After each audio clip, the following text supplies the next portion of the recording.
Hello everyone! So today we are going to be continuing our Empires A to Z series with the nation of Belgium. Belgium is a landlocked nation located in northwestern Europe. It is bordered by the Netherlands to the north, Germany to the east, Luxembourg to the southeast, and France to the south.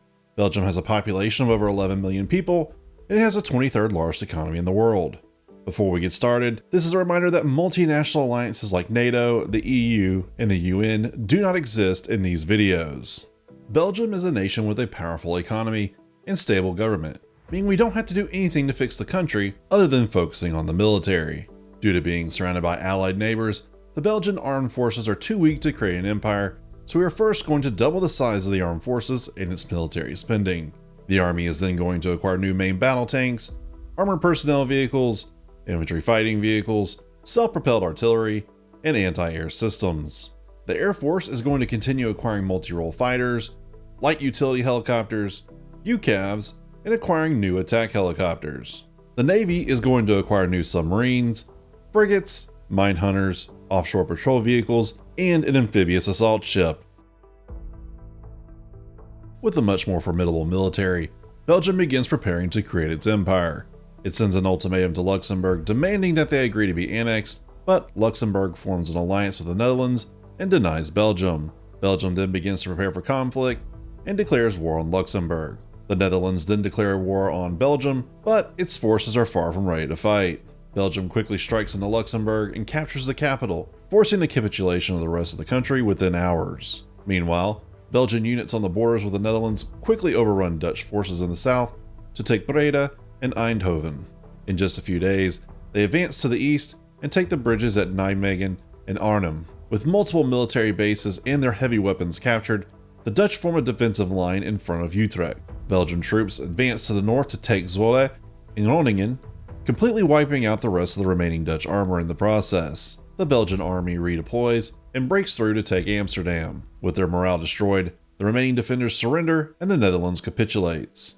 The peace conference is held in Brussels, and Belgium takes all of Luxembourg and the Netherlands. Following its takeover of the Low Countries, Belgium begins looking for sources of raw materials to fuel its empire. It doesn't take long for it to identify Central Africa as a location with all the resources it needs to expand the empire.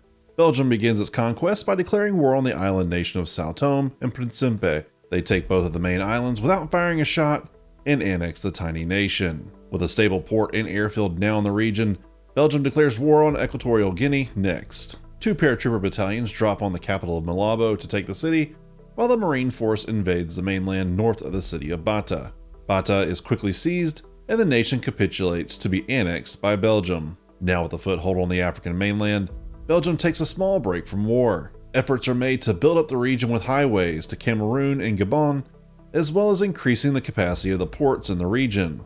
A Belgian army and air base is set up in the region as well. Following a decade of peace, Belgium decides it's time to expand once again. They declare war on Gabon and begin an offensive into the nation. They cross the border and begin heading southwest to take Netum.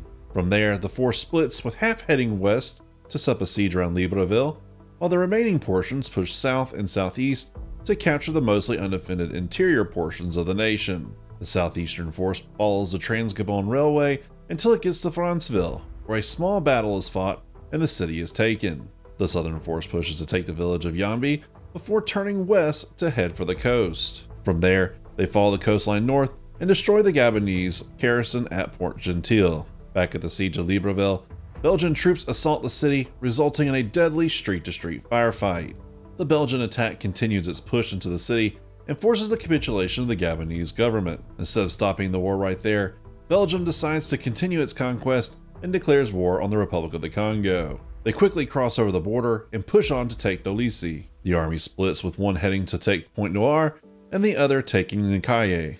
From there, the force pushes east to siege the capital of Brazzaville. The siege doesn't last long, as the superior Belgian troops take the city and the nation capitulates. With its colonial dreams fulfilled, Belgium annexes the entire region into itself, administering it as overseas territories. As Belgium created and expanded its colonial holdings in Central Africa, France watched as its former colonies were gobbled up. Furious that Belgium would infringe upon France's sphere of influence, France sends an ultimatum to Belgium to free its colonial subjects or face war. But Belgium had not spent its years in Africa without thinking of safety at home. Belgium had built a powerful network of alliances in secret for several nations in Europe, including Germany, Italy, and the United Kingdom. With these allies on their side, Belgium allows the ultimatum to expire and France declares war on Belgium. French forces cross the border in several places, the first along the coast to take Ostend, and the second in the east to press on Luxembourg City. French forces then take Bruges and begin to press on Ghent. Germany, Italy, and the United Kingdom then honor their alliances with Belgium and join the war. German troops race across the border to take Strasbourg and Metz, which traps the French right flank between the Belgians in Luxembourg and the Germans to the south. Italian forces push into the French Riviera to take Nice and Toulon. The British then begin sending troops across the southern Bight to bolster the Belgian defenses in front of Ghent. Allied forces retake Bruges and then start a counterattack to take the city of Lille. They follow up the attack by taking Arras and Amiens before pushing up the Somme River to the English Channel, cutting off the French forces from their supply lines to the south. Belgian and German forces squeeze the French army south of Luxembourg and force its surrender within a few weeks.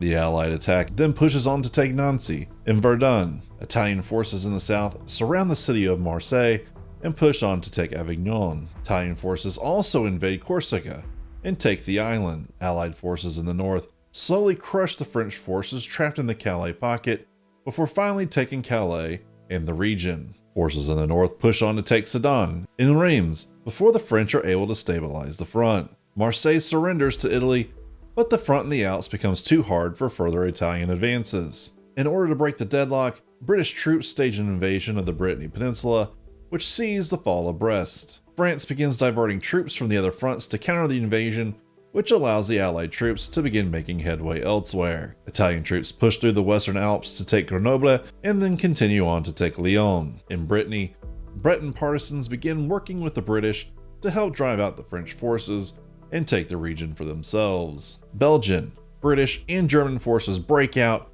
and begin pushing on Paris. In a panic, the French government capitulates and the war is over. The peace conference is held in Madrid, where France is carved up by the victors. Brittany is given its independence and is named the Republic of Brittany. Italy gains French territory along the French Riviera to the Var River, including the city of Nice. They also gain the island of Corsica. Germany is awarded lands east of the Moselle River to the Swiss border, taking most of its old Alsace-Lorraine territories. Belgium takes the majority of the Grand Est and Haute-de-France regions from the English Channel to the Moselle River, as well as a French recognition of its colonial empire. And that about does it for Belgium. Belgium has gone from a small nation in Northwestern Europe to a nation that commands respect at home and abroad. If you made it this far, thank you so much for watching. And if you would, please consider liking the video, subscribing to the channel, and tell me what you think of this Belgian empire by leaving a comment below. Anyways, I'll see you next time as we turn Bolivia